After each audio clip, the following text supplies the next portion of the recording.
sometime in the near future, wakati fulani hivi katika maisha baadaye, mambo yanakuaje? Basi katika dunia yetu sayansi ni kila siku inakuwa. Mwanzo TV tulikuwa hatuna katika maisha yetu. Zamani watu walikuwa wanatumia mapanga kupambana, sasa hivi wanatumia mabomu, bunduki. Simu za mkononi zilikuwa hakuna, sasa simu za mkononi zipo. Sasa upande wa pili tunapata kuona watu wanawaangalia hawa kupitia kompyuta. Bwana anajaribu kuangalia hapa, na mwisho wa pili akafungua subject 20, anamtazama pia na huyu mdada. Wanamuita subject. Subject ni kama kitu ambacho unapaswa kukishughulikia katika daftari, yani somo maalum ama ni jambo ambalo mnapasa kulishughulikia. Kwa hiyo huyu binti amewekwa kwenye subject kwamba huenda alikuwa yupo katika jambo muhimu la kwao, kwa hiyo yupo katika mpangilio wao. Sasa binti amewekwa hapa akiwa anachezea panga na jamaa wako na vishuka vya maana kweli kweli, alafu ana asili za Kichina. Binti anaweka kweli kweli, sio mchezo, anapambana aswa. Bwana, picha yetu inahusiana na masuala endelevu ya sayansi katika swala zima kabisa la kijeshi na jeshini. Kama nilivyokuambia mwanzo, sayansi ni kubwa sana.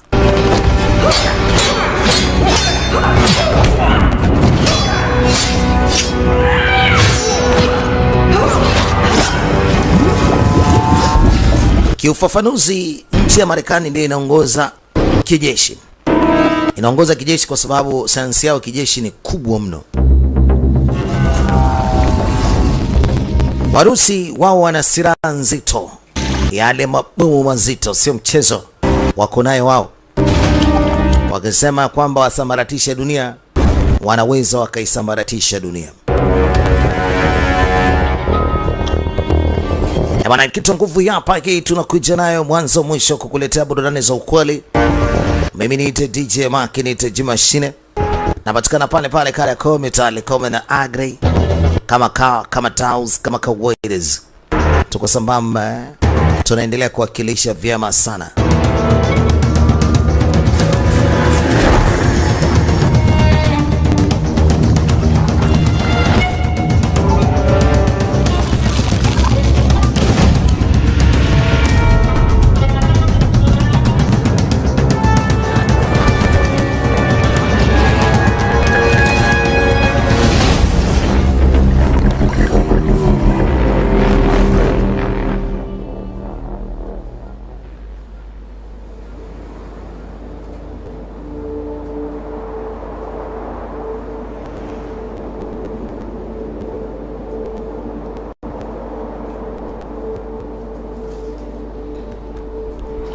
Barabarani kwa sasa kuna gari moja limeandikwa Satoshi Telefare.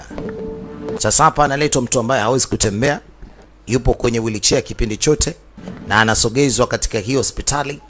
Hii ni hospitali ya kisasa kabisa. Ni hospitali ambayo ipo nje kidogo ya mji katika sehemu moja hivi. Na hii ni hospitali ya kijeshi. Wanamkaribisha huyu bwana kwa sababu uje wake hapa hospitalini unafahamika. Anaitwa Matthew. Na hayo ndio maisha yake. Aliwahi kuwa mwanajeshi na mwisho wa siku aliwahi kuacha kazi na aliwahi kufungwa huyu bwana kwa sababu ya makosa fulani hivi ambayo ameweza kufanyika. Lakini kwa sasa amekuwa ni kilema baada ya kutokea tatizo kunako gereza. Sasa hivi ameweza kuumia mfupa wa mgongo, wanaita spinal cord. Sasa huu mfupa wa mgongo bwana ukivunjika sehemu yote kuanzia kiunoni, basi miguu itakuwa haiwezi kufanya kazi. Kila itakapokwenda kuvunjika mfupa mmoja kuelekea juu, basi hizo sehemu inakuwa ngumu sana kufanya kazi. Ikivunjika kwenye shingo, basi kata mbua mpaka mikono haitoweza kufanya kazi. Huyu bwana sasa ana matatizo kidogo ya spinal cord, yani uti wa mgongo, ule mfupa wa uti wa mgongo. Nadhani nikisema hivyo wote mnalifahamu hili. Sasa huyu anaitwa volunteer namba 5601, yani 5601 volunteer. Nikisema volunteer ni mtu ambaye ameamua kujitoa kwa ajili ya kufanya kitu fulani. Amejitolea. 16 months experience total paralysis of his. Sasa huyu bwana anasomewa kile ambacho sifa zake alizokuwa nazo, kwamba huyu bwana yuko na matatizo kwanza na aliwahi kufungwa jela na amejitolea kwa ajili ya kufika hapa ili kuweza kufanya kitu. We are aware of your various altercations. Sasa ilibidi wampe taarifa Mr. Mills, ama unaweza kumuita Mr. Matthew Mills. Who are you? Sasa akawauliza kwanza, nyie kina nani? Mbona mimi sielewi? Mimi nimeamka asubuhi tu nimeambiwa nitoke, naletwa mpaka hapa. Tatizo nini? You volunteered. Alisema wewe umejitolea. Everyone keeps saying, but Anasema yes, kama nimejitolea sana, nataka nijue nimejitolea kwa nini. program. Sasa ilibidi wamweleze kwamba umejitolea hapa kwa sababu tuko na mradi maalum. Sasa akauliza ni mradi gani? Anasema hapa ni biomedical. Nikisema biomedical ni kwamba ni sayansi kubwa sana ya matibabu. Procedures. Na hii hapa ipo kwa ajili ya kuweza kutatua matatizo ya kijeshi, na hapo katika sayansi za kijeshi, Doctors. na wameweza kumwita hapa kwa ajili ya kumsaidia yeye pia. Sasa kauliza, ina maana nyinyi madaktari?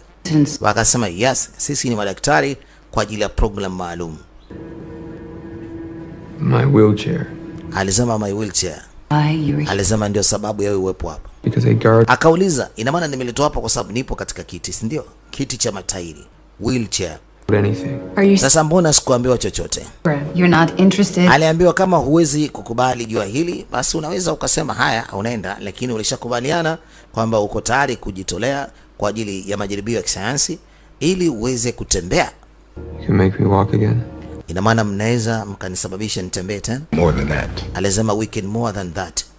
Tunaweza tukafanya zaidi ya hapo. Here's who would kill to have the opportunity. Na tulikuwa tunahitaji watu wa kujitolea, na wewe mwenyewe ukakubali tokea jela, na ndio sababu ya kukuleta hapa. Sasa kama uko tayari, tia saini will guard it back to return Mr. ama urudi jela kule ambako ulikuwa umetoka. Transport guard. Basi itabidi wawasiliane na mlinzi atakayeweza kumchukua mrudishe kule. Yule mlinzi aliyemleta hapa, basi wanaanza kumwita, bwana jiandae, mtu wako tunakuletea sasa hivi anarudi jela. You're right. Akasema mko sahihi. I forgot. Nilisahau bwana, ni kweli niliamua kujitolea katika hayo matibabu. I remember now. Nakumbuka sasa. Excellent. Basi vizuri. First, cancel the call. Basi acha kupiga simu, We'll waambie arudi tena gerezani, yuko tayari kuweza kushirikiana sisi. Haya, soma mkataba, alafu baada ya hapo utie saini. Akasoma ile contract. You really think you can make me walk again? Hivi nyinyi mnafikiria mnaweza mkasababisha nitembee tena? Walisema yes, sisi ni madaktari wazuri sana na tunafanya kazi katika kampuni ya kijeshi. Kawaangalia mara mbili, asija akajitoa hapa kama ndo mwisho wake. With it. Akasema sawa, ina shida. right palm. Basi akaambia weka mkono wako wa kulia hapo. Akaweka mkono wake wa kulia na ndipo ikasoma. Basi akaambiwa karibu sana katika huu mpangilio wetu katika hii program. Akasema sasa kinachofuata nini? Anaambia kinachofuata tunakupeleka kunakohusika faster. Anashangaa anapigwa mshindano wa ajabu na mwisho wa siku anawekwa nailoni usoni. He is a fighter. Anasema bwana mpiganaji huyo, kwa hiyo kwani naye makini sana. Jamaa alikaa nyuma yake amemfunika kulikuli na hiyo plastic. Kawaida hiyo plastic ukifungwa kupumua uwezi, na bila kupumua inaashiria wewe una dedi. Sasa walimzimisha. Baada hapo wanampeleka kumfanyia kile ambacho wao wamekiona. Bwana, filamu yetu inaitwa hivi 200 ama 2099 ama 2099, The Soldier Protocol. Mimi niite DJ Mark, niite J Machine. Leo tupo katika sayansi ya kijeshi, vile ambavyo mataifa yanavyojaribu kupambana ili kuhakikisha wanapata maaskari wazuri. Huyu jamaa anakuja kuamka, sijajua kama ni kesho yake ama ilikuwa ni usiku huo. Anakuja kuamka kama ana maumivu hivi kwenye koromeo, anajaribu kuangalia kwanza ni kwapi. Unajua kilichomtokea, anaweza hata akajisahau kwamba alikuja huku, na anaweza akasahau kwamba hapa yuko wapi, na anaweza akakumbuka tukio zima. Sasa siku zote anajitambua miguu yake yeye hawezi akatembea, anajikokota. Kwa sababu ni miaka kama 6 hivi tukio imemtokea hili. Anajikokota. Anajua kabisa kwamba miguu yake imeshadebweda, ni ngumu sana kuweza kufanya kazi. Ilibidi ajivute kwanza kidogo akakae. Sababu aliumia kwenye kiuno, ni miguu peke yake ifanye kazi. Lakini kuanzia juu ya kiuno, basi kila kitu kinafanya kazi. Kwanza akaangalia mazingira, yuko wapi. Taratibu kumbukumbu zikamjia, akatambua kwamba aliletwa hapa hospitalini. Akapeleka hisia mguuni, akachezesha vidole vikafanya kazi. Anasema mbona siamini? na wakati hivyo vidole vilikuwa havifanyi kazi kabisa, sababu vilishakufa. Miguu ilishakufa yote. Sasa akaamua kukunja na mguu kweli unakunjika. Hajaamini. Sasa akaona ngoja kwanza anyanyuke. Huko anacheka kwa furaha sana kwa sababu alishapotea na alishaweza tena hawezi kutembea. Sasa anashangaa na kanyanyuka mwenyewe. Kwa sababu ni muda mrefu hajatembea, kwa hiyo anatembea kama mtoto mdogo, balance hana. Na miguu ilikuwa bado haijachangamka. Alisema it worked. Imefanya kazi. Huu mradi wana umefanya kazi. Amejitolea na kweli mambo imekaa sawa. Lakini bado anayumba kwa sababu siku nyingi hajatembea, amekuwa kama mtoto mdogo anayejifundisha kutembea. Bwana matapishi anayetoa sio kidogo. Matapishi ni meusi ya ajabu. Matapishi mengi kweli kweli. Sijajua kama ni damu ama nini, labda alijua ni mazingira yeye kufanywa huu upasuaji ama msaada. Kicheki sio kitu cha kawaida, sio ni damu hiyo. Lakini hakujali sana kwa sababu ni mzima. Lakini sasa huyu mgonjwa kwa nini asingelazwa katika kitanda? Hili ni jambo la kujiuliza. Na kwa nini amefungiwa kama sero? Hili ni jambo lingine la kujiuliza. Sababu kama ingekuwa ametibiwa vizuri na akapatiwa msaada mzuri kama vile ambavyo wamekubaliana, huyu asingelala kwenye sakafu ya baridi kama hivi. Hii ni jela hii. Anyone. Au labda ni kwa sababu ya tahadhari, wakimweka katika vitu vizuri vizuri anaweza akavunja. Labda hii ndio style yake ya kukaa. Sasa anaanza kupiga kelele. Anyone. Anagonga kuta zote ni za vyuma. Akasema miguu yangu imefanya kazi bwana. Sasa simnifungulie. Is anyone there? Akauliza kama kuna yote upande wa pili. Kapigwa shoti. Kaupiga sana ule mlango, hatimaye ukampiga shoti za ukweli.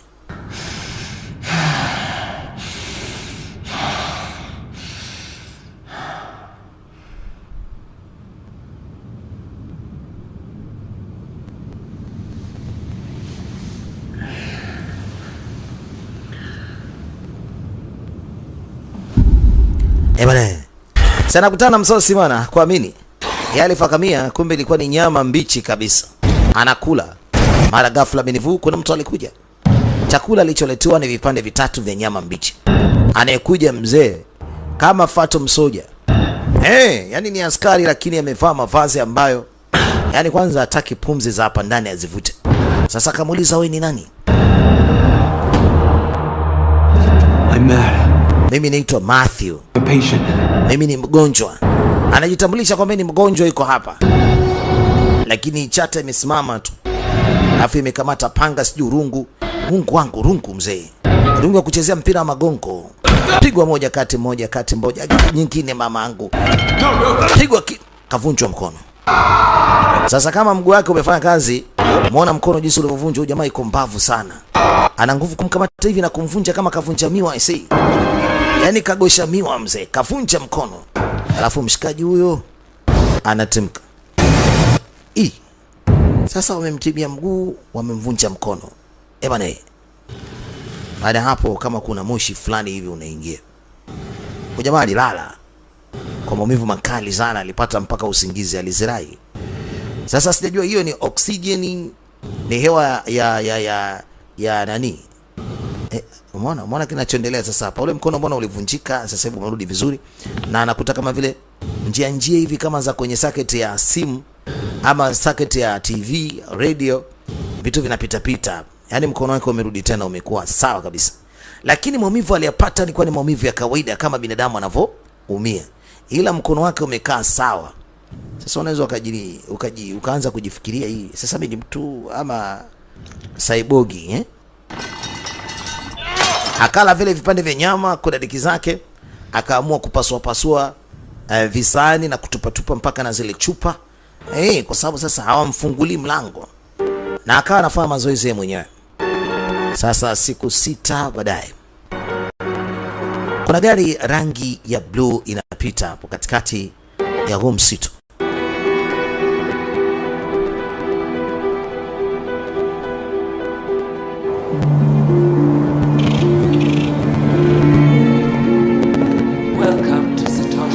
Karibu Satoshi Telefair.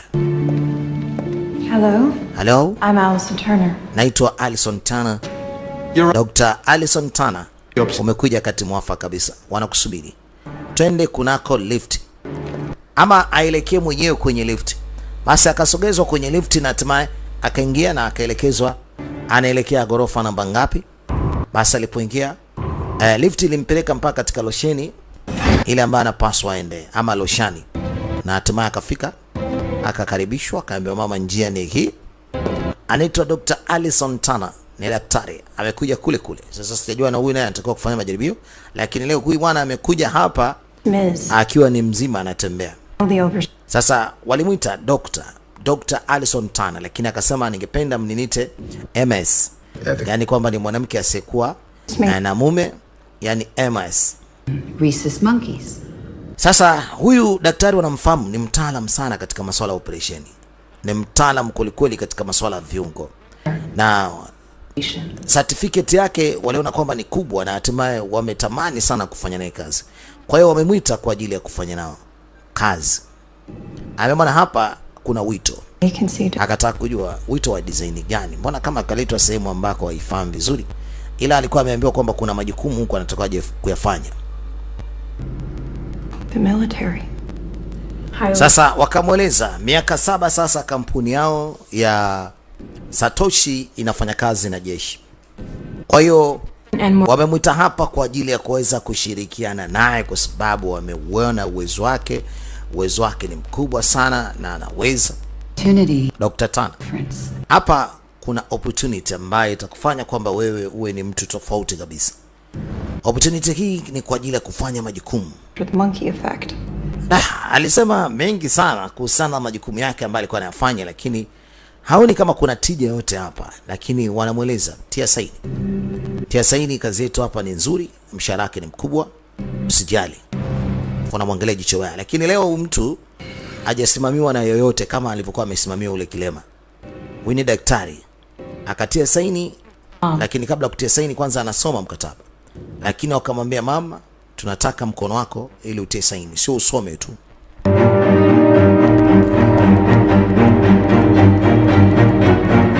Inaonekana sio kwamba alikuwa amefurahia hili jambo, hajapenda sana, lakini mwisho wa siku walimlazimisha akakubali kutia saini. Na sasa anaelekea katika chumba cha ofisi, akaingia tena kwenye lifti. Sasa alitoka katika zile ofisi za yeye kumsajili kazi, na hatimaye lifti inambeba inampeleka katika kitengo kingine ambacho yeye atafanyia kazi muda wote.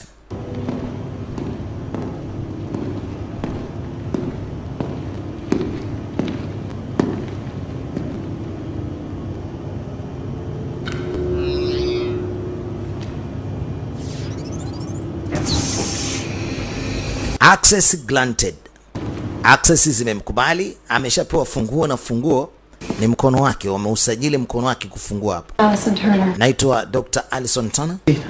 Tafadhali naomba ukae, siti yako ni hapo ya kazini. I'm Dr. Emmett Snyder. Mimi naitwa Dr. Emmett Snyder. Karibu sana katika hichi kitengo. Below ground. Unaona mnafanya kazi chini ya ardhi. Anasema ndio. Swipe in using your ST number. Basi aswipe hapo ili aweze kuregister namba zake, ili kompyuta imkubali na aanze kuitumia. The data control stream. Hiyo ni kwa ajili ya data control. Anasema asante. The ST. Anasema kila kitu mimi nimeshapata, nimeshafahamu kuhusiana na hizi program zenu. Akauliza kama anafanya operation manual. This is subject 2-1. Induction Huyu hapo nayemuona hapo ni subject 2-1. in a Yaani huyu ni subject wa 21. Sasa yule ambaye tulimcheki mwanzo ni subject wa 20. Na ndio maana mwanzo nikasema subject ni jambo ambalo unalifanyia kazi kama somo fulani. Kwa hiyo huyu bwana anafanyiwa kazi hapa, ndio subject. How's that possible? Sasa akauliza inakuwaje? Akaambiwa huyu jamaa ana matatizo kidogo na alikuwa hana uwezo wa kutembea. Mwisho wa siku kaweza kutembea. Sasa akauliza aliwahi kufa? Anasema hapana, hajawahi kufa, ni mzima wa afya. Lakini hebu check kwanza alichofanywa. Alikuwa hana uwezo wa kutembea kwa sababu alikuwa amevunjika uti wa mgongo. Nimesoma karatasi zako. Impressive. Anamwambia amesoma mafaili ya huyu mama, uwezo wake mkubwa sana wa kidokta na science alikuwa nayo. Kwa hiyo jamaa anamsifu sana, anamwambia kwamba uwezo wako ni mkubwa kupitiliza. Nimeona karatasi zako wewe si wa mchezo mchezo Here, uko vizuri. one can't publish. Is that any different to the real world? Kwa hiyo wanachokifanya hapa hakiwezi kuchapishwa mahali yoyote ile, yani kwa maana hakiwezi kuzungumziwa. Kwa hiyo inabidi awe mtu wa siri, asijaribu kusema chochote. If the bots are already Lakini huu ni muda wa sisi kuiokoa dunia visual, juu ya kutengeneza vitu kama hivi. Huyu jamaa kanyanyuka, na nadhani kwamba hii itakuwa ni ile rekodi ya mwanzo. Alikuwa ameongea, He's yelling something. akasema kama amepiga kelele hivi. Ngoja nizidishe sauti. what's he doing? Anafanya nini huyu? He's celebrating, Doctor. Kama vile anasherehekea daktari. Anajifanya kama juu na kati ameshaona kila kitu. Anasema sidhani ndani ya masaa 48 kama anaweza akasherehekea.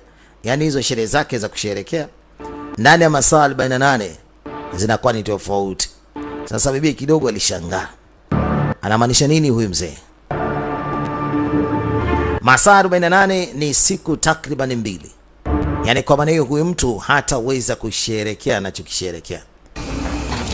Kwa sababu hapa ni katika ofisi, wanatoka kwa ajili ya kuchukua vyakula, wanatoka kwa ajili ya kwenda chooni, na wanaendelea kuwepo katika hii ofisi akitoka mmoja na baki ili kuendelea na majukumu ambayo yapo mezani. That's astonishing. Sasa mama alisoma kila kitu kuhusiana na huyu bwana alivyokuwa na mpaka alipewa dawa na hatimaye akaweza kupona. Lakini mdada akasema hii ni astonishing. Enhancing agent. For the Future Soldier Initiative. Kwa hiyo huyu ni future soldiers ndio. Yaani wanajaribu kumtengeneza askari kwa ajili ya maisha ya baadaye. Kwa mfano kama sasa hivi hao askari wanaweza kutumika katika nchi ya Ukraine ama Russia ama Urusi. Askari kama huyu anaweza kuwa hata maaskari 100 wa upinzani. Hebu tumsikilize anasemaje. Spindle Control 2. Oya, Speedo Control 2. Proceed with a stage 2. Sasa anakuja kuambiwa kwamba huyu mwana tayari stage namba 2 ameshakomaa. Yaani kiufupi mfupa aliovunjwa aje kuvunjwa tena mwingine. Sababu tayari anaonekana kwamba stage ya 2 ameshakamilika. Sasa dada anashangaa. Huyu mgonjwa anaonekana kupona, anapigwa mikono ya hatari. Anapigwa marungu ya hatari. Sababu za kupigwa hajui. Anakuja kazini kama kawaida yake. Leo amechelewa kidogo. Huyu jamaa amekamata dada yake anapuliza machoni wakati ule mdada ndiye anakuja. Good afternoon, Doctor. Habari za mchana, Doctor. X1 proceed with stage. X1 proceed with stage 4. Kayla. Sasa huyu anamuita Kayla. Wakati ule yule jamaa ambaye anaongoza kompyuta kule amemuita huyu Axel 1. Axel 1 ni yule jamaa anayekuja na marungu kumtandika. Sasa ameambiwa aje kwa ajili ya phase 4. Phase 4 yani maana yake ni hatua ya 4. Sasa jamaa aliona ni heri arudishwe jela kwa sababu hapa anaonekana kama vile ana mateso makali sana. Akao jamaa kila akija anamvunja. Sasa hivi anamvunja tena ule mguu. Cheki alivyomvunja mguu katikati. Kavunja mfupa kabisa. Stronger than steel. Sasa jamaa mfupa wake ulikuwa mgumu kama chuma. Lakini mwisho wa siku ashavunjwa. Thank you, Axel 1. Asante sana Axel 1. Umefanya kazi nzuri sana leo.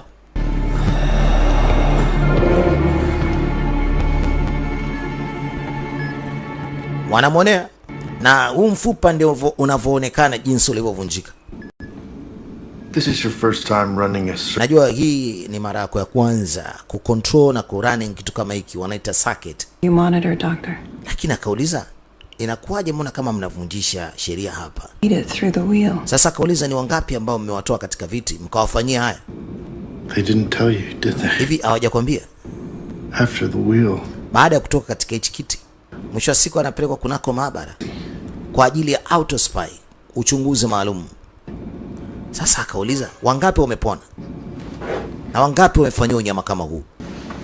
Dada anahoji. Anaona vitu vigeni kabisa. Amesomea udaktari si kutesa watu na majaribio kama haya. Jamaa anavunjwa tu miguu. akivunjwa movie ni makali, analia sana. Mwisho wa siku analala usingizi mzito, lakini usingizi wenyewe una masumbuko kama haya. Anawaza jinsi wanavyompa mateso. Wanampa mateso kweli kweli, sio mchezo.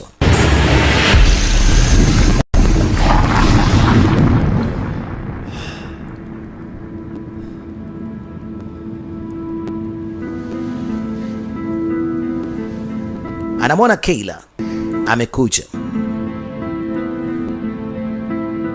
Sorry they took me away.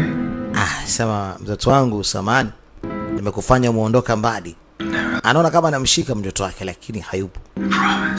Na kwa hili hakuna kitu ambacho kinaweza kutokea. We're gonna get out of here. Tunaondoka hapa. Who's Kayla? Nani Kayla?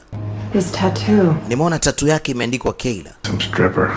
Alisema ni some stripper. He's just hallucinating. Yani he's just hallucinating. Yani kama vile ni mtu ambaye anawaza na kuota na vitu ambavyo anavyoviona si vya ukweli.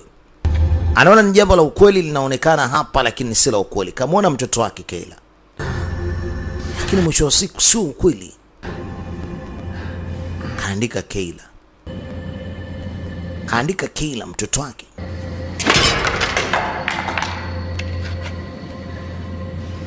Kwa uchungu sio kavunja sahani. Get out of here. Alisema na kwa hili tunaondoka hapa mtoto wangu. Amechukua kipande cha sahani. Anajikata, sijajua kama anaandika jina la mtoto wake Kayla.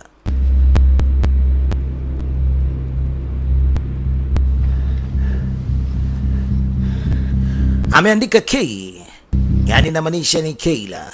Ni kifupi cha Kayla.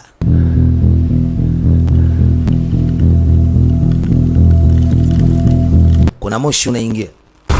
Nafikiri kwamba huu moshi ndio unamsababisha anapata usingizi mkali. Akilala, akiamka viungo vyake vinakuwa vyote viko sawa. Kama tunavyoweza kuona ule mguu ule uvunjwa. Sasa kama kuna alama pale katika ule mguu wa chini. Na mama alikuwa anajaribu kukagua kweli kweli. Temperature ziko 20 pale. Anasema hii temperature sio nzuri kwa mtu ambaye hajavaa nguo kiasi hiki. Anataka hata aanze kuvaa makoti. First A57 serum dose. Sasa apelekwe na dozi maalum ya 57. Normal reaction.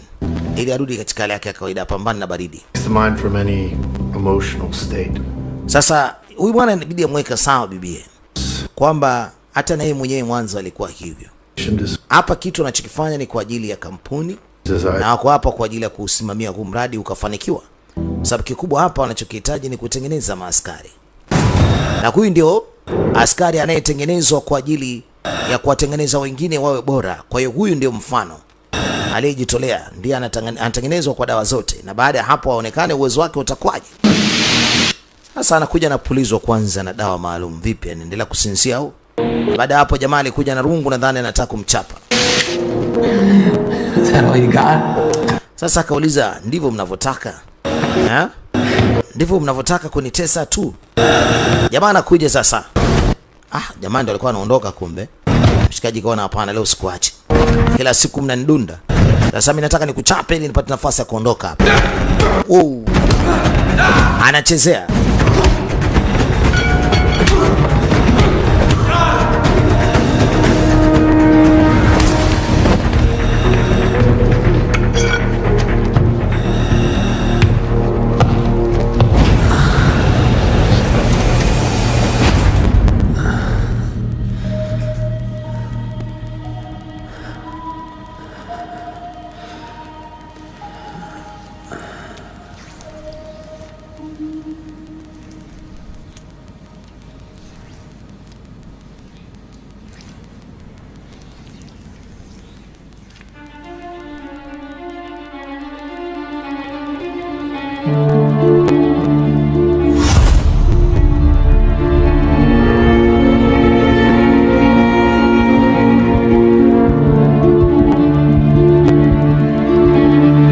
Tumeweza kuona anaandika Kayla kwenye ukuta. Dr. Turner.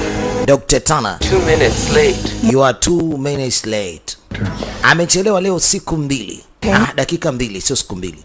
Na hata jana yeye alichelewa kweli. Kwa hiyo ni siku 2 amechelewa na leo amechelewa dakika 2 hapa.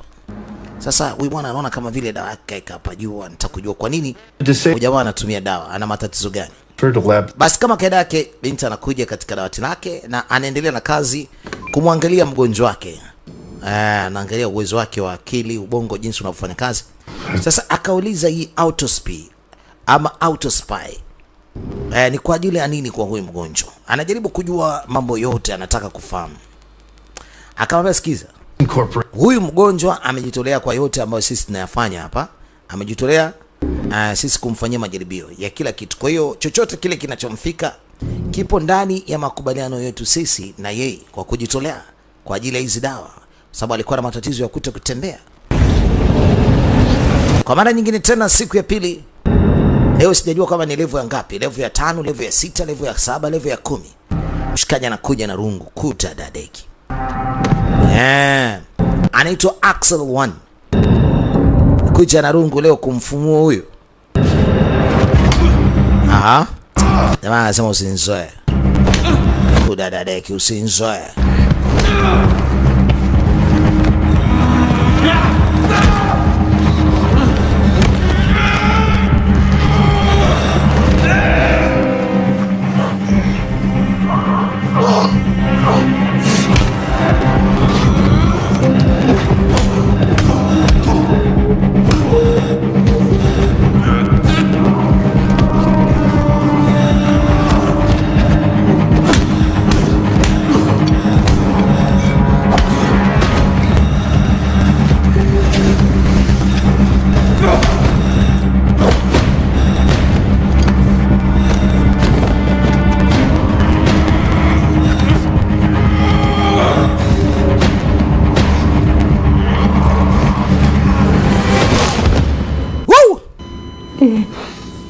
Axel 1 kafa.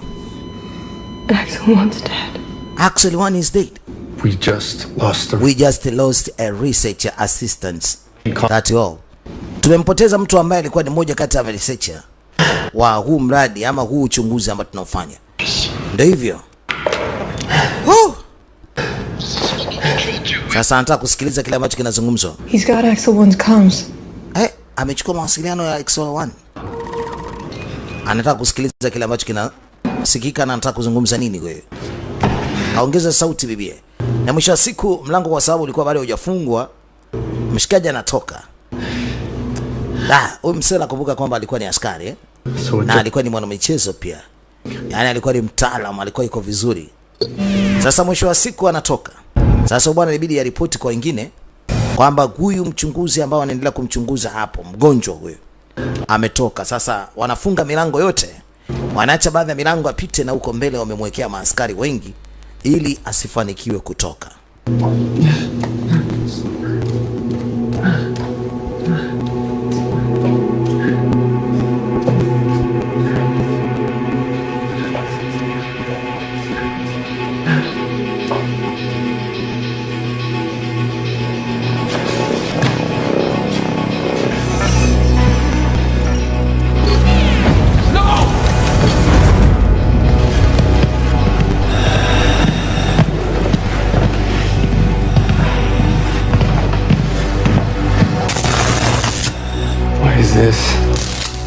Sasa anauliza nini? Na anataka kujua ni akina nani. Sijajua kama karudi mle ama yupo chumba kingine. Jamaa wamejitayarisha vizuri vya kutosha. Wanakuja kumpiga na shoti za maana. Sasa kona naye msinichezee.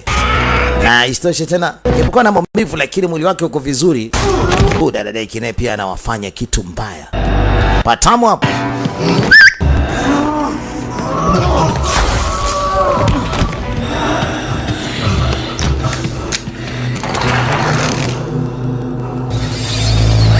Kaikuwa bomu. Likampasukia hatari. Bibi anaona mpaka anashtuka.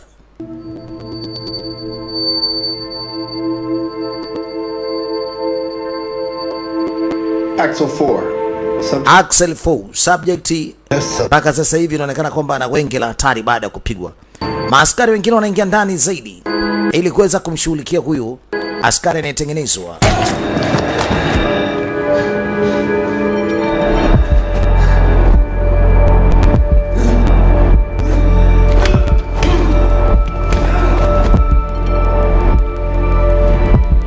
Bea alisimama, hakuamini kinachotokea. Ni kwamba mtu huyu ananyanyasika, anapigika, hatari.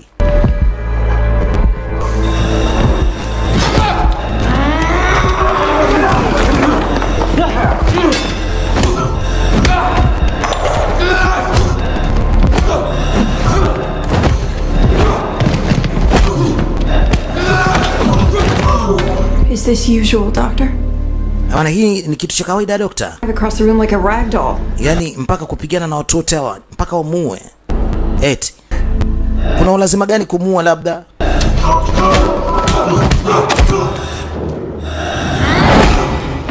Woo! Code 41, commence retrieval operation. I'm not fucking animal. Anajaribu kusema kwamba yeye sio mnyama. Yeye si animal. I've commenced retrieval now. Yes, Doctor.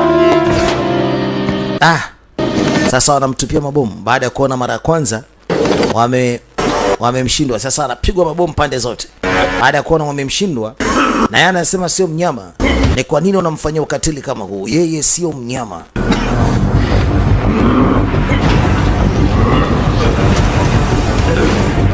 Wana timu inakuja kibabe sana. Sio mchezo mzee. Woo!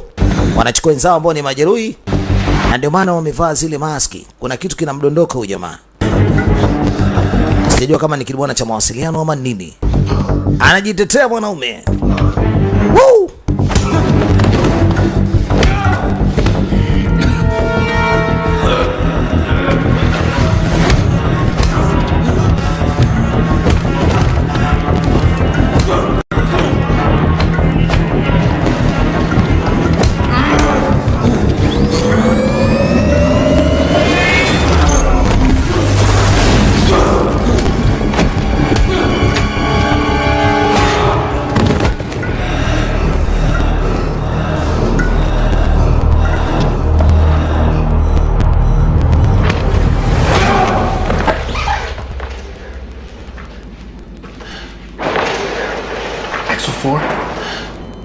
Axel 4, Axel 5 wote wanaonekana wameshapoteza maisha. Anasema inabidi tuondoke hapa. Emmett, We just lost 2 more. Ase tumeshapoteza watu wawili wengine. Moja kwanza niite Dr. Saina. Usiniite Emmett, niite Dr. Saina. Jamaa kashaua takribani kadhaa. Sasa kile kidumwana kilichodondoka amekiona nini? Au kamkamata mmoja alikuwa amebaki naye ndani. Wewe ni nani? Unaweza kuzungumza kwa dadeki zako? Usizungumze. Why do you need this to breathe? Ni kwa nini unahitaji hii ili uheme? Kwa hiyo unahitaji kofia ili uweze kuhema. Ngoja nikurudishie. Kwa hiyo yeye pumzi zake anazozivuta hazitakiwi kabisa kuvuta harufu ama chochote kilichokuwa katika hiki chumba. Sasa nataka kujua ni kwa nini umemfanyia hivi. Nitatoa ili upoteze maisha. Hebu sema kwanza tuko wapi? Where are we? Tuko meno gani? That would be against protocol. Anasema iwapo kama akizungumza atapingana na taratibu ambazo zimeweza kuwekwa. Anamuuliza tena tuko wapi? Alisema the will. What? Unasema nini? Anajibu kwamba yuko the will. Sasa wakaona ni hero amuue kwa sababu ameanza kuzungumza vitu ambavyo hatakiwi kuvizungumza. Amemuua ili asiendelee kutoa siri. Utakiwi kutoa siri yoyote. Why? Doctor. Sasa anauliza binti ni kwa nini kafanywa hivi. Alisema sikiliza, nitakushangaza sana. I didn't anticipate an ethical. Lakini kiufupi ni kwamba hakutakiwi mtu yote kutoa siri yoyote ile. Tunafahamu ulikuwa ni mtaalamu sana wa sayansi na hii na ile, na ndio maana tukahitaji uwezo wako tuje kufanyia kazi hapa na utusaidie katika 1 na 2. How long have you been taking it? Sasa kamuuliza wewe tokea lini umeanza kufanya hii kazi hapa? Naona anaanza kuogopa. Dada anasema anaanza kuogopa kwa sababu hii kitu ambayo inafanyika hapa mbele ya macho yake sio kitu ya kawaida. Clean up.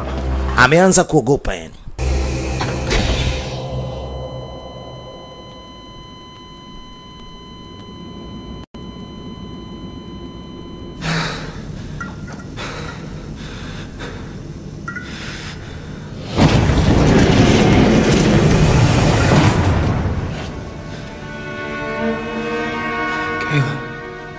Kayla. Mlango umefunguka, namuona kama Kayla anakuja. Sasa hiyo ndio tunasema hallucinating. Wait. Subiri. Kayla? Ew. Kayla. Anaona kama kuna mtu lakini hayupo mtu. Na anamfuata huyo Kayla, anatoka nje, mlango ulikuwa wazi. Anamtafuta Kayla lakini anajikuta anazunguka sehemu hiyo hiyo moja, hamna mlango mwingine. Ila anamuona Kayla huyo hapa, mtoto wake. Mtoto akaingia ndani, anamfuata huko huko. Sasa sijajua hichi kitu. Na kusudi kabisa wanamzuga, alafu akiingia katika chumba wanafunga mlango. Umeona mlango unafungwa. Yaani kama vile wanamuotesha kitu hivi na anakiona hicho kitu, baada ya hapo anaingia katika vyumba hiyo ambako kamaona mtoto wake kaingia, alafu anamfungia humo. Alama za kwenye mkono zinafutika. Alama za kwenye mkono, aliumia vibaya mno mpaka na damu zilimtoka, lakini zinafutika. He's hallucinating. Anasema bado mtu anaendelea kuota, yani hallucinating. Anaendelea kuota mtu huyu. Sorry about before. Alisema samani kama mwanzo nilivyokuwa na kuuliza maswali mengi, kwa sababu nilikuwa nimevuka mipaka, yani out of line. Alikuwa amevuka mipaka ya maswali ambayo alikuwa anauliza. Kwa hiyo anasema samani sana kwa hilo. Nilikuwa sijui nini nafanya, lakini sasa ameshaanza kujua. Ina maana yupo katika hivi vyumba kama 4 hapa, anaendelea kurandaranda bila mwenyewe kujua.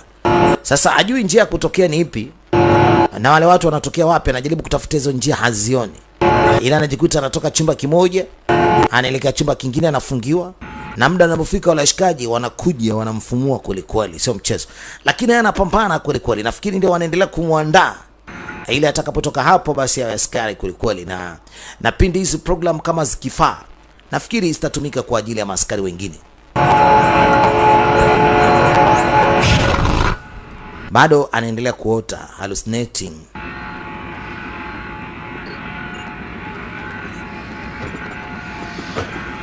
Mama anaendelea kufanya jibu wake kuhakikisha kwamba anamweka sawa mgonjwa wake. Jamaa anasema ngoja kwanza nitoke, nende nikachukue dawa. Anaenda kuchukua dawa hospitalini. Katika mjengo huu kuna maabara, kuna hospitali, kwa sababu naye pia ni hospitali. Kwa anafikiri anaelekea pharmacy kwa ajili ya kuchukua dawa. Ameamka sasa. Hakuna kulala muda mrefu. Kuna dedeki. Sasa akajua kwamba kuchomoka hapa inakuwa ni ngumu. Sasa apige hesabu achomoke vipi.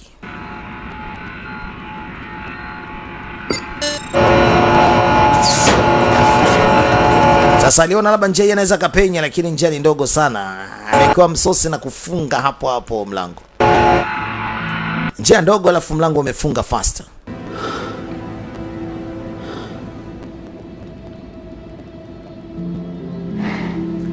Bibi anamwonea huruma sana huyu jamaa.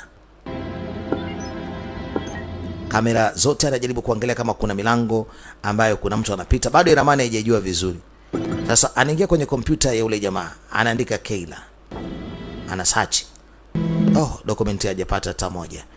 Anataka kujua huyo Kayla ni nani wake, yuko wapi, kwa sababu anasikia tu anamuita Kayla. Sasa anamtafuta Kayla na majibu anayokuja ni hayo hapo. Kayla Matthew. Anajaribu kuangalia kumbukumbu za Kayla. Jamaa anakuja huyo. Sasa inabidi atoe katika ukurasa ule mshikaji, afu akarudi kwake, akazuga kama sio yeye. Akatoa zile kamera zote ili asionekane, akarudisha sauti. Jamaa ndio ametoka pharmacy, amemletea na kuibwana. Si msosi huo. Mayai, anakula mayai mabichi. Sio mabichi ya kuchemsha. Sasa bibi anataka kumjua Kayla ambaye yeye huyu bwana anamuona Kayla wake, lakini wao hawamuoni. Sasa anataka kumjua Kayla sura yake ikoje. Yes, jamaa iko vizuri. Cheche.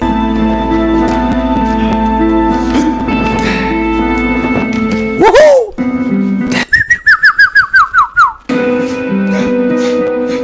I think we're ready to move on. We enhance subject 2-1 and bring a subject from another. Time to proceed with phase 6. Relocating subject.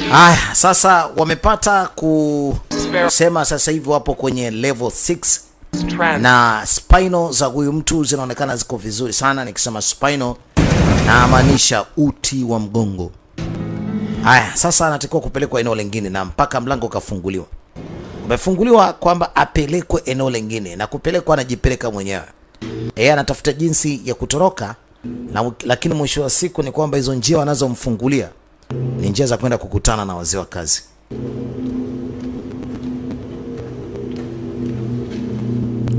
Ni njia za kwenda kupambana.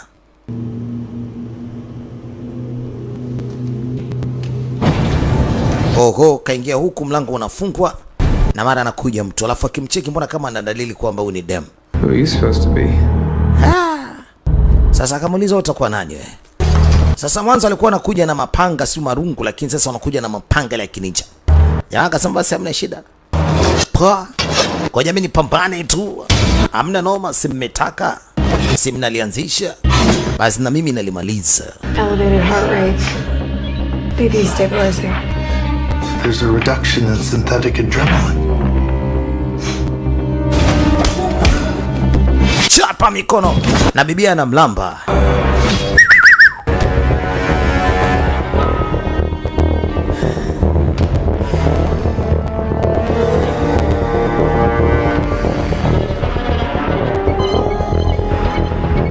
It's lowering his heart rate.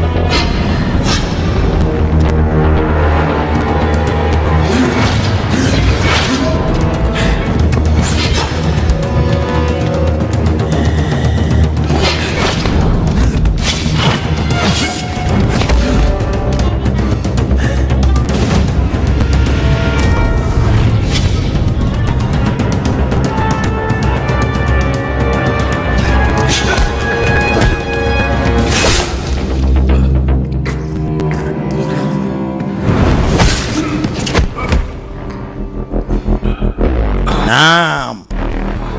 Sio mchezo. Wuku. Bwana ninja kamfanyia kweli. Yee. Ninja kamchapa kweli kweli. Cheki ameshindilia sio mchezo. Jamaa leo kakutana na kitu. Leo kakutana na mashine.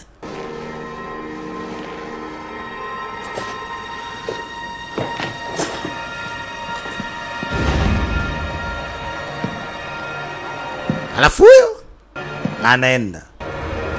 Akudadeki jamaa kanyanyuka kapata nguvu. Bwana hao ndo maskari ambao wanaandaliwa. Au mwanamke sidhani kama ataachwa sasa.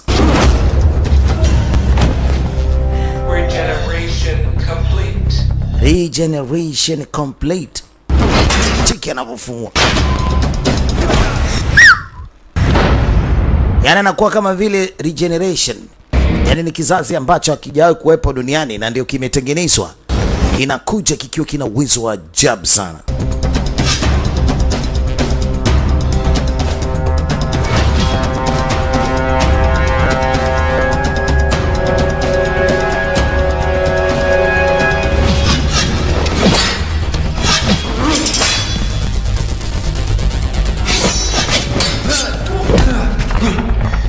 Subject continues to surprise.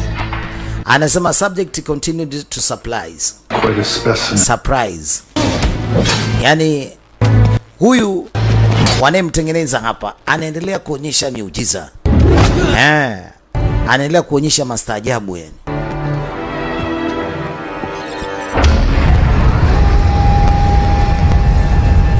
Sasa kumbe hivi vyumba bwana vina uwezo wa kubonyea kwa chini. Yaani mbingu ile ama kidari ile inashuka chini mzee. Inaweza ikawageuza chapati.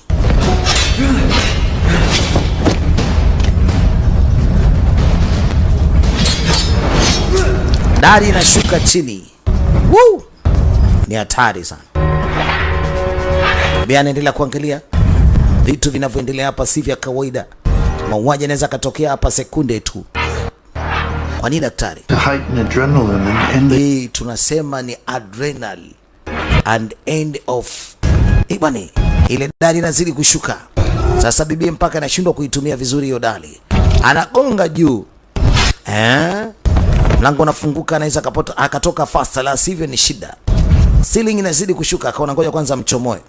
Asije akageuzwa chapati. kamchomoa nje, kamwonea huruma.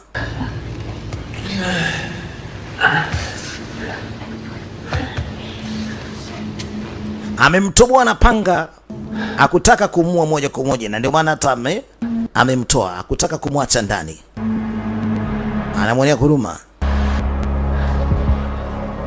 Lakini kazidiwa. Mapigo ya moyo yanasikika kwa mbali sana. Akachoma kofia ya Element, akaja gundua ni mtoto wa kike mmoja mzuri sana. Sasa anauliza, nini tena? Mbona mtoto wa kike tena isi? Mwanzo alikuwa kama anakisia, lakini kumbe ni kweli ni mtoto wa kike. Hii ilimshtua kidogo.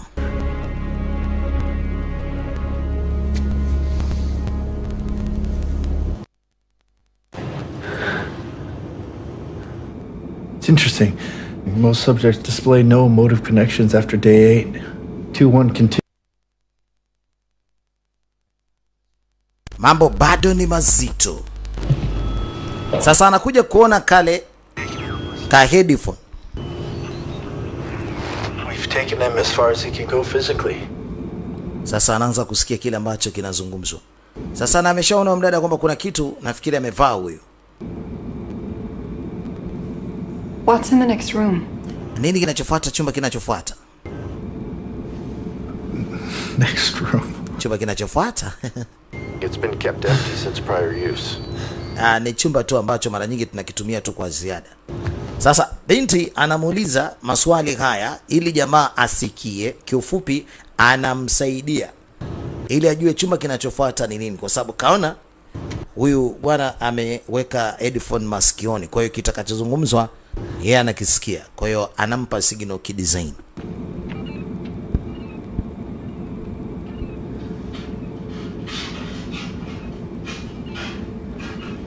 Anaonekana huyo anatembea.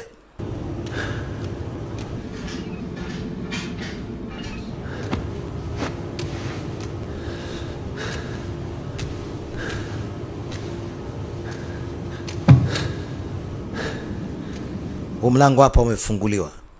Ndani kuna chakula. Anaonekana kuingia humo katika hicho chumba. You know. Unajua una bahati sana bibi. Yes. Bahati ya nini?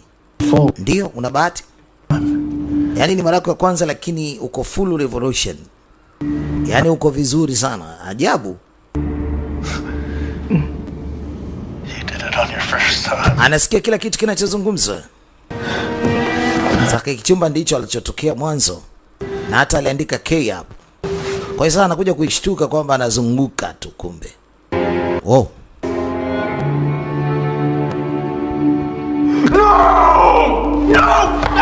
Yeye alijua anaingia katika vyumba tofauti tofauti na anaweza akatokea nje kabisa, lakini kumbe anakuja kugundua anazunguka na kurudi katika vyumba vile vile. Alilia sana. Kwa hiyo swala la kutoka hapa sio swala la leo kesho wala kishukutwa. Sio swala dogo.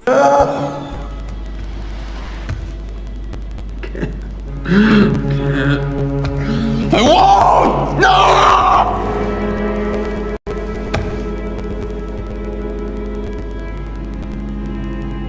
No! Spinal control 2. Subject. Spinal control 2. Subject 21. Saketi yake ama mzunguko wake umekamilika. Proceed with autopsy. Kwa hiyo proceed autopsy. Kwa hiyo sasa taratibu ziendelee nyingine za kwenda kumpima yani. Understand? Bado sijaelewa. Nilijua Mills kwamba kashakamilika moja kwa moja. Yaani kwenda kupimwa. Nilijua kwamba huyu atafanywa special attributes. Data now. Anasema huko juu ndipo kwenye mavuno ya dara kila kitu. Kwa hiyo anapaswa kupelekwa huko juu kwenye dara. Yeah. Ama kwenye data. Go around again, did you?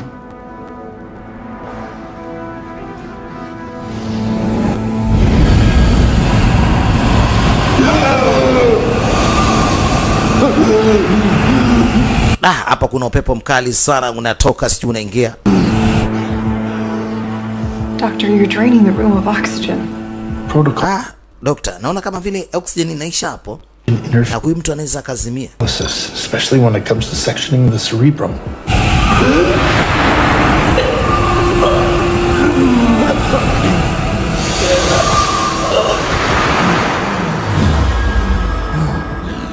Just to be clear, Naona kitu kimetulia. the subjects have no idea about this. Doctor, Lakini subject inaonekana kwamba ajui juu ya hili. Ajui kitu juu ya hili.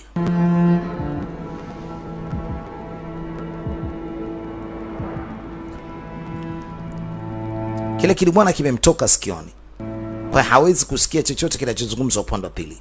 Na anamsoma huyu mgonjwa kwa sababu mwanzo alikuwa anamsaidia kujua kinachoendelea. Bibi inaonekana kwamba haafiki kile ambacho kinatokea hapa, na ndio maana anajaribu kumsaidia kimtindo huyu mgonjwa.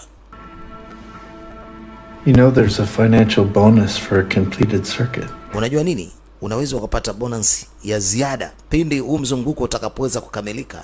Kwa hiyo tukamilishe huu mzunguko, acha vitu vingine kuzungumza usivyovielewa. It helps. Akambe hii inasaidia. Like these. Inasaidia katika muda kama huu. Sawa? Hiki kitu kinaweza kikafanya disconnections. How do you think we cope, Doctor? Sasa unafikiri tutawezaje hapa kufanya mageuzi? Hatutaweza kufanya mageuzi yote kama hata tunachukia hiki ambacho tunakiona. Kwa hiyo piga dawa hapo uepukane na kila kitu. Mama hataki. Yaani asiwe na hasira, asichungulie mambo mengine, jamaa anajipiga hizi dawa kwa sababu vitu vingine vikitokea anapunguza hasira kwa hiyo kitu hapo. We knew he was back in spoke 1.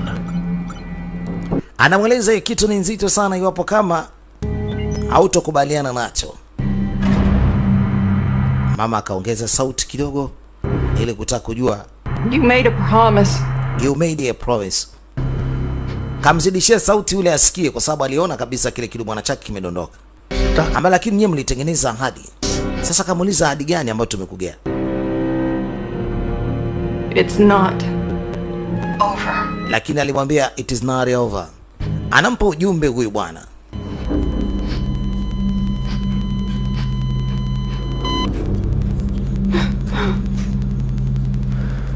He's alive. It's a blip, that's all.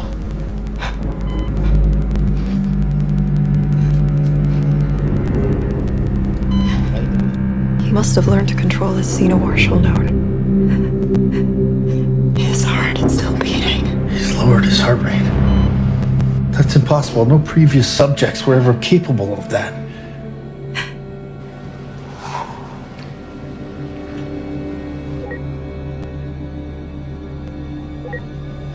Changes nothing. What do you mean? It changes everything. We follow protocol. Fuck protocol. Anaendelea kusema na anaendelea kutoa maneno yatakayoweza kumjengea huyu bwana ujasiri wa kunyanyuka na ajue huu sio mwisho. Ni kama mwanzo tu, anyanyuke na aendelee kupambana. Tena pambane kweli kweli, sio mchezo. I spoke 1 immediately. Yes, ma'am. Immediately. 100% oxygenate now. Flooding, ma'am.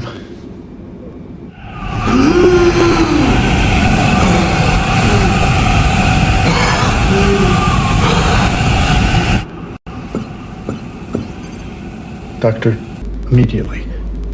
100%. Haya, sasa wakati ule mambo yanaendelea na wanapokea oda ama kazi kutoka kwa kiongozi wao. Mshikaji anaamka sasa. Kuna kitu ameambiwa wafanye. Sasa mshikaji anaamka. Dr. Turner? Dr. Turner? Dr. Turner. Dr. Turner. One moment, please. Dakika moja kidogo. Yes, ma'am. Ndio mama. Right on track, Dr. Turner. You are right on track, doctor. Akaambiwa kwamba uko sawa, unaendelea vizuri, hamna shida, tumekuona unaendelea kufanya kazi yako vizuri. Basi hakuna shaka. Basi naye anasema hamna tatizo. Head of the entire project. Lakini nikwambie kitu, yeye ndio kiongozi wa mradi mzima. Ukimkorofisha mama ni shida. Ongea naye vizuri. Usije ukamkorofisha huyo mama. Iris, search Kayla. Iris, hebu msachi nani? Sasa anaomba umtambo umsachi Kayla Mills. Mtoto huyu bwana. Anaomba mtambo umsachi we mtoto ili ajulikane yuko wapi. Toxin-induced immobilization. Starting blood analysis. Sleeping Beauty awakens. Naona umelala sasa umeamka. Oh, Oh, sleep building awaken. Anaamshwa kutoka katika usingizi mzito. Sasa sijaelewa hapa kama anaota ama amesinzia na akaletwa hapa kwa ajili ya kuweza kurekebishwa kitu. Killer tracking evidence. Oh, killer tracking evidence naona iko sawa. We have done kila kitu kimekaa vizuri. Typically kila kitu kimekaa vizuri. A special case kila kitu kimekaa vyema. You made us very proud, Mr. Mills.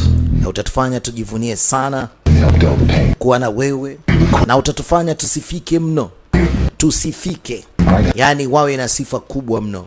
For precipitating mass inductions. My only concern is Subject 2-1 not yielding enough Utah material. Fortunately, he is not the last of his genetic line. Mr. Mills has an offspring, a daughter. So, basi akiwa anaendelea kufanyiwa hayo, anajilazimisha kunyanyuka ili achomoke kutoka katika hiki chumba.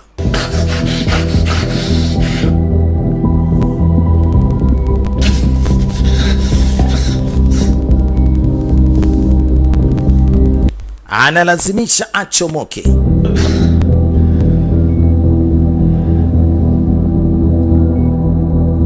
Don't give up. Don't give up. Da, mpenzi wake anajaribu kumwambia asije akavunjika moyo, anyanyuke na apambane, asihofu. But Matt, nyanyuka. Matt, can you hear me? Matt, unanisikia? Akiwa katika limbi la usingizi, akiwa katika moja kati ya maabara hapa, mawazo yake yanaendelea kumweleza kwamba anyanyuke na apambane. Sasa ule mdada akaona ngoja kwanza mtoe huyu jamaa. Oh, kamnasa. Analeka ujamaa na huyu jamaa, lakini huyu jamaa anahisi kwamba wote ni wale wale. Cheki alivyomnasa. Na wenda akili zake haziko vizuri, kamtupilia kule. No shit. Asichomoe hivyo vitu bila utaratibu inakuwa ni tatizo, wanaweza wakaja huko. Kuna utaratibu ambao mama alikuwa anataka kufanya ili sije kandulike kwamba yeye anaondoka. Jamaa anakuja hapo. Turner. Dr. Turner. Here. Kila kitu kiko sawa hapa? Maki wameona kuna signal ambazo sio sawa. Under control. Alisema kila kitu nimekiweka sawa. Trapped. Sasa mbona huyu jamaa kanyanyuka hapa? Inakwaje? Well, don't just stand there. Subdue the subject. Alisema kuna kitu nataka nikifanye juu ya huyu mgonjwa. Kudadadeki. Amekuja kumchomoa huyu mgonjwa, alafu anawadanganya. Patamu. Kumekucha. Hatari wanaume.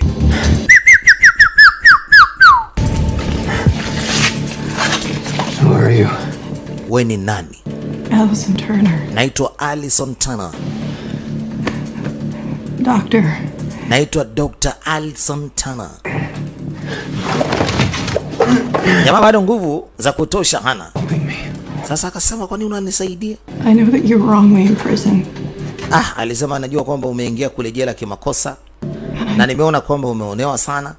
Na kwa nini wamekuchukua wamekuleta katika huu mradi bila ya idhini yako?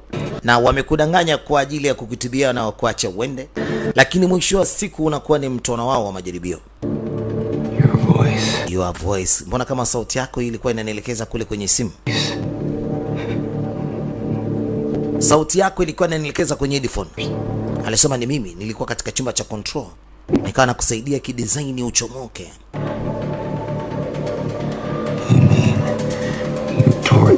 Inamaanisha kwamba wewe ulikuwa unanitesa. Kudadeki, wewe ulikuwa unanitesa wewe. Why should I trust you now? Sasa nitakuamini vipi? Nitakuamini vipi sasa? Na wakati ulikuwa chumba cha control mara uko hapa. Na wewe ndio ulikuwa ni miongoni mwa waliweza kunitesa. Your daughter is safe. Alisema nataka nihakikishe kwamba mtoto wako anakuwa katika hali ya mazingira salama. Mimi kukusaidia ni kwamba nimejisikia vibaya sana juu ya mtoto wako. Got a surveillance drone on.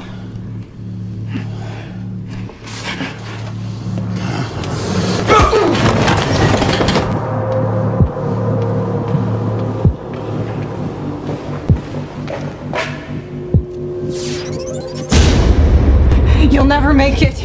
Huwezi kutoka. Open the fucking door. Fungua mlango kudadiki zako wewe. We're way underground. Alisema tuko chini kabisa ardhi, ni ngumu sana kutoka. Sasa huyu jamaa anakuja anaweka sawa namba zake ili kuendelea kufungua mtandao, aone mambo inakuaje. Hakujua kwamba ule jamaa ameshachomoka kule. Yaani angalia processes zinakwenda vizuri, lakini kumbe mtoto wa kike tayari kashachomoka na ule mtu. Alafu sasa kule kategesha kama vile bado yupo huyu bwana. Samani, mbona kama huyu jamaa sio huyu? Personnel should have a double ComSec escort. Everything's fine, officer. Anajaribu kusema kwamba kila kitu kiko sawa. Anajifanya kama vile huyu jamaa ni nani mmoja kati ya walinzi. Na huyu jamaa anasema kwamba hapa tunataka sisi tufanye ulinzi mara 2. Sasa huyu jamaa unaenda naye wapi? Alafu hiyo pants, mbona kama nguo zako imekuvuka imepanda juu kidogo? Sasa nimeanza kuona wasiwasi wewe sio. Hapo wana taratibu za nguo zao kugusa viatu, lakini nguo yake mbona kama imenyanyuka juu. Anamuuliza wewe ni nani? Dada Deki. Wamekuwa na wasiwasi na nguo yake imepanda juu kidogo. Na sare kama hizo hawana. Inatoka ishuke mpaka chini kwenye viatu. Inakuwaje unavaa modo? Code Red! Code Red! Anataka kuita ulinzi. Wafunge milango na kila kitu. Hamna kitu. Na mfungaji milango ni ule bwana kule Kazugwa. Hajui chochote. Amewekewa vitu huyo hapo. Amewekewa vitu, anajua kwamba vitu vinakwenda sawa. Kumbe vitu haviendi sawa mzee. Watu washachomoka. Sasa anataka kujua maabara namba 2, namba 3 mambo yanaendaje? Mbona mtu kalala tu sioni kama daktari ameingia huko ndani? Hajui chochote. Kaikiwa picha ambayo inaendelea kuzunguka hapo. Kagandishiwa. Oh, alamu zinagonga nini? Sasa nakuuliza tena, ni kwa nini unaamua kunisaidia? Anasema nilikuwa sijajua na saini nafanya kazi gani. Yaani kiufupi ni kwamba mama amekuja kufanya kazi ambayo sio tofauti na vile ambavyo alikuwa ametaraji kusaini kazi.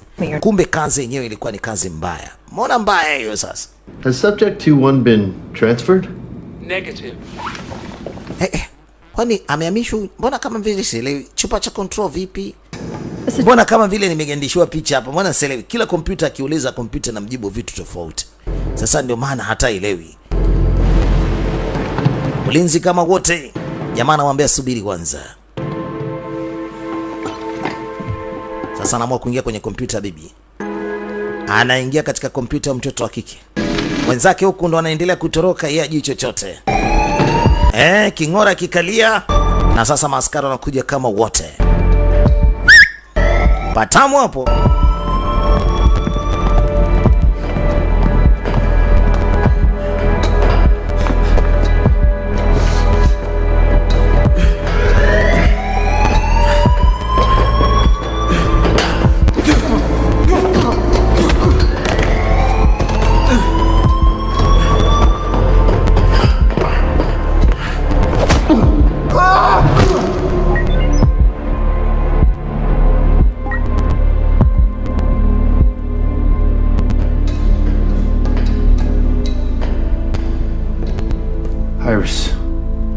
Iris. Locate Dr. Turner. Ebu mloketi Dr. Tang.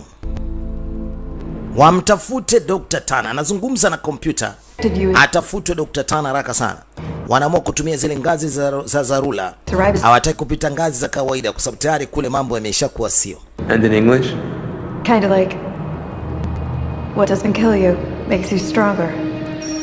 Dr. Turner. Dr. Tana located hii hapa. Iris kamaonyesha Dr. Tana yuko hapa. Dada Deki. Dr. Tana anaonekana yuko mahali. Na ndipo anatuma vikosi vingi zaidi sasa.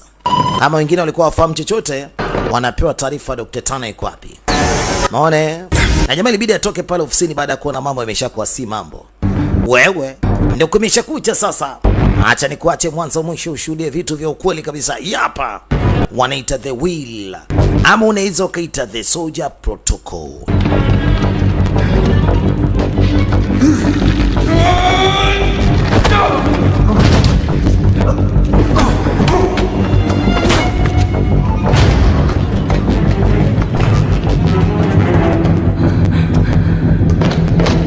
We gotta go back down. Bana, sasa sisi tunarudi chini. Ni bora warudi chini kwa sababu kujua kuendeki. Ndio walikuwa wanataka kutoka huko chini wapande juu. Lakini ndio kuendeki sasa. Wanakamata kamba. Jamaa wanaangalia hao wanaenda wapi. Wenzao wanashuka chini. Na inabidi wao pia washuke.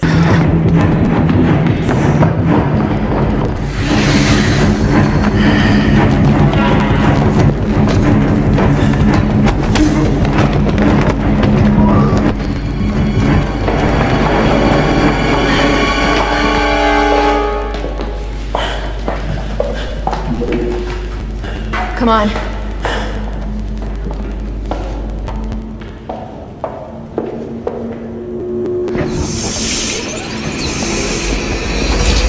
Dr. Turner. Dr. Turner. Stealing the subject. Yaani wewe bado upo na huyu kiumbe. What? Ni kwa nini uko na subject? Step away from the research. Hebu kaa mbali kwanza na huyo research wetu material. Research material? Anamuita research material. Not a person. Anasema huyu ni mtu, sio research material. Na huyo jamaa akasema is not a person. Huyo sio mtu. Maybe you didn't read the fine. Huyo ni research material, kudadeki kaa mbali na yeye. Did you, Allison? Unajua nimekuchagua wewe kwa sababu wewe unaweza kutufaa hapa. Lakini mwisho wa siku unatugeuka. Unafikiri ni kufanye nini sasa? Sasa ni kufyekele mbali tu. Kayla is... Alisema nimeshamfahamu Kayla ni nani. My daughter. My daughter. Ni binti yangu. Wewe ulimdanganya wewe. You. Uliwadanganya hawa kwamba hana mtu. Identify. Na siku zote hatuwezi kumfanyia mtu ambaye anaweza akawa na familia. Huyu jamaa ana familia. Kwa hiyo hatuwezi kumfanyia kitu mbaya. Kwa sababu kuna mtu anamtegemea. Kuna insurance yote ambayo tumempa huyo? Hakuna. Ndio sababu ambayo mimi nimeamua kumsaidia. They arranged this paralysis.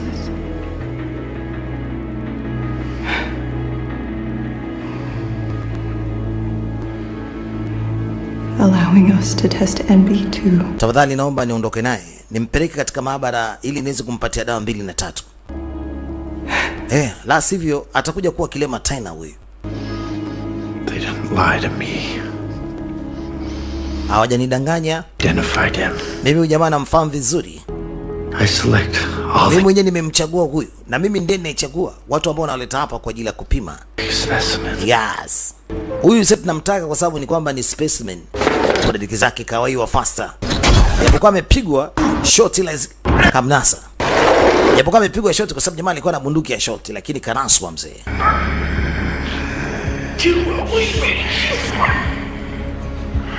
You didn't make me into anything. Haya, kwa dakika zako umenifanya nisiwe chochote, si ndio? You're an experiment. Sasa acha nikutua ngina nikumalizie mbali. Lakini akamwambia wewe ni majaribio yetu. Avunjwa shingo huko. Majaribio ndo nini? Oh, bibi kumbe kapigwa. Ile kitu imempata bibi huko. Mshikaji kumbe alikwepa. Maskini Mungu, binti anakufa.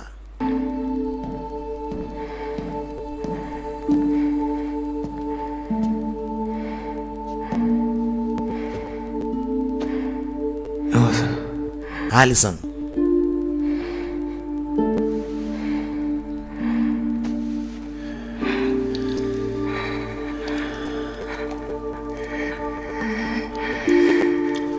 Ana maumivu makali sana. Tayari ameshapigwa. Nenda. Wewe nenda bana.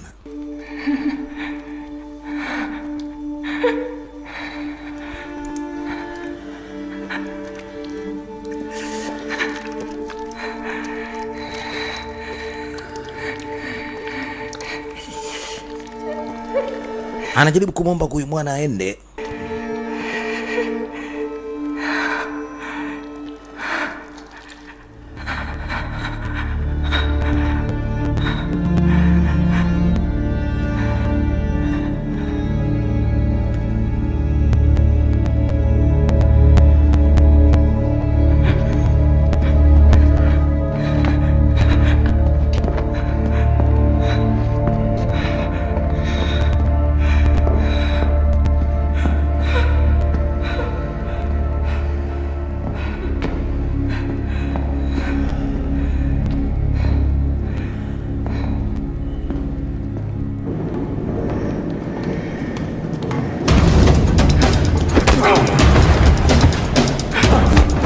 Ndio kumesha kucha sasa, kumenoga.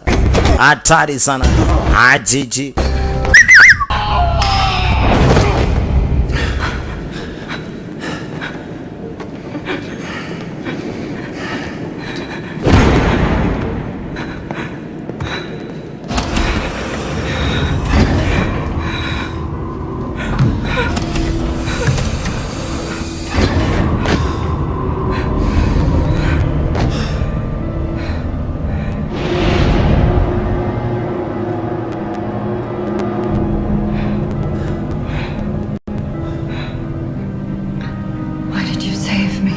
Sasa kwa nini umeamua kuniokoa? I thought my blood would heal you. Naona kama vile damu yangu inaweza ikakuokoa. Killed me.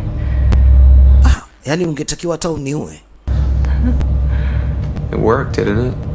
Lakini worked, eh? Simekusaidia. Damu ya huyu bwana imemsaidia bibi, kidonda kimefunga. Maka alikigusa kile kidonda. It's gotta be you. Alisema ina maana mimi nitakuwa wewe. Induction. Lakini nadhani itakuwa ni kitu ambacho ni kizuri, sio mbaya. Itakuwa niko vizuri sasa. They've spent years, millions of dollars trying to find the right phenotype.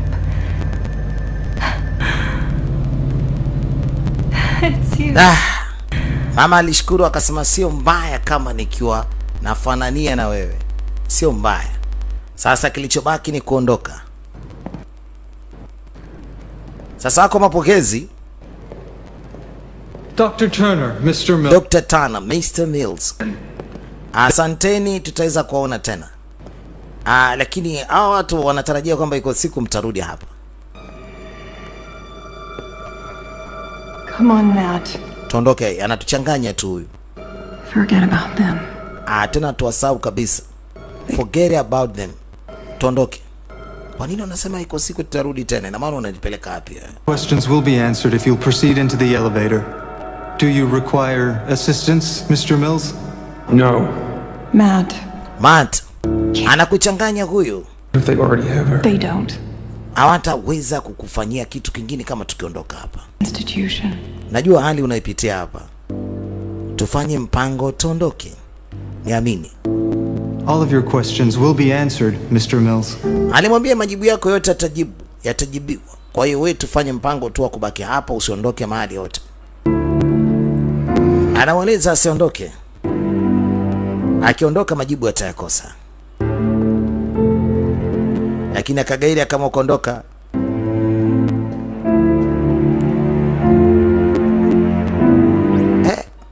Mwana kama vile anamkonyeza huyu. Na anakonyeza wote. Ina maana basi alikuwa ameagizana na hawa nini? Kwamba acha akifanya hiki alichokuwa anakifanya aende nao. Has already been dispatched to the girl's location. Sasa inabidi wamtafute msichana wapi anapokwenda na kile kitakachoendelea ni nini juu yao. Ina maana walikuwa na uwezo labda kuwafuatilia na wanase pale pale, lakini imekuwa ngumu. Akaamua kwanza waondoke na kwenda huu mpango wote upo katika hizo program zao. Ina maana kitu nguvu hii hapa tujui kitakachoweza kutokea tena. Je, watanaswa? Je, mpango wa kumtoa huyu bwana na yule mtoto wa kike alikuwa anashiriki katika hili? Welcome to... Bwana, sasa analetwa mtu mwingine atakayeweza kusaidiana hapa ili mradi uendelee. Wanaendelea na mambo mengine. Shall we begin, Doctor? Kuna mtu mwingine amedondoka hapo na tayari wanamfanyia matibabu kama vile ambavyo waliweza kumfanyia namba 21. Kwa hiyo huyu anaitwa namba 22. Bwana, na ni mbabe kweli kweli, sijajua kitu gani kitakachoweza kuendelea. Alafu mtu mwenyewe ni yule daktari mwenyewe. Ndio kageuzwa kwa sababu kakosa jinsi ya kuweza kuwashughulikia wale. Kwa hiyo anashughulikiwa yeye.